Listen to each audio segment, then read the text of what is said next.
খবর 24 সাথে আপনাকে স্বাগত।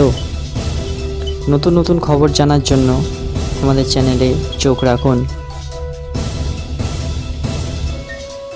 নমস্কার, খবর 24 আপনাদের স্বাগত। হ্যাঁ দর্শক, আইপিএলে আজ মুম্বাইয়ের ওয়াংখেড়ে স্টেডিয়ামে মুম্বাই ইন্ডিয়ান্সের বিরুদ্ধে খেলতে নামবে কলকাতা নাইট রাইডার্স।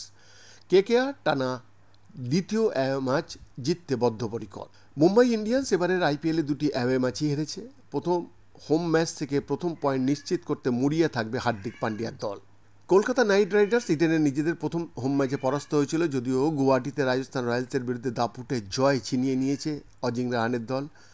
রাহানে মুম্বাইয়ের অধিনায়ক, এবার বর্তমানে উনি কলকাতার অধিনায়ক, তাই এবার নিজের ঘরের মাঠে কেকেআরকে নেতৃত্ব দেবেন রাহানে। রাহানের অধিনায়কত্বের প্রশংসা করেছেন কেকেআরের হেড কোচ চন্দ্রকান্ত পণ্ডিত।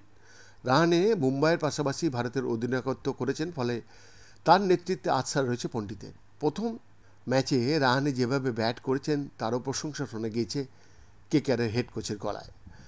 আইপিএলে মুম্বাই ইন্ডিয়ান্স ও কলকাতা নাইট রাইডার্স ম্যাচটি যদি বলা যায় তাহলে মোট তারা 34টি ম্যাচ খেলেছে একে অপরের বিরুদ্ধে, তাতে মুম্বাই এগিয়ে 23-11 ব্যবধানে। যদিও শেষ 5টি দ্বৈরথে জিতেছে কেকেআর। মুম্বাই শেষ জিতেছিল 2023 সালে। বৈদ্যনাথ দাসের রিপোর্ট, খবর 24।